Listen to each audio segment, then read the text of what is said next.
The vast majority of Americans do not have flood insurance, but after recent hurricanes made landfall here in the U.S., more homeowners may want to consider adding that coverage to your policy. ABC's Perry Russum has tips to keep in mind when shopping for flood insurance. Hurricanes Helene and Milton brought devastating flooding to the southeast, leaving many homes and the belongings inside destroyed. Now those families will be looking to rebuild and replace those items. And for those without flood insurance, repairs could cost them a pretty penny.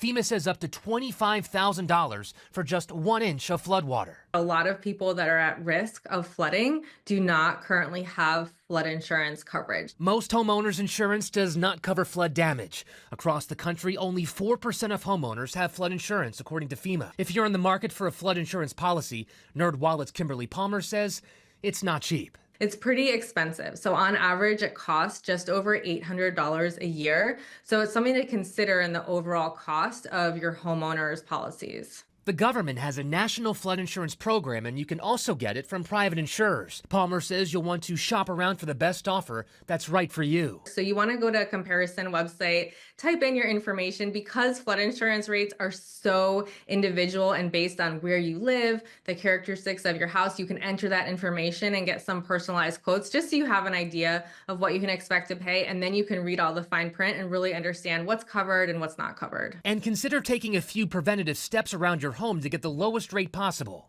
Filling in a basement or a crawl space can actually reduce your flood insurance rate. If you raise up big units like an air conditioning unit, a heating unit, raising them up so they're higher, it reduces their risk of getting damaged. So that can actually also reduce your flood insurance rate. Perry Russum, ABC News, Washington. And it doesn't end there. Back-to-back hurricanes could also turn into higher auto insurance rates for some drivers. Both Helene and Milton created billions of dollars in claims for car insurance companies, and now analysts say that could mean those rates will rise even more in hurricane zones.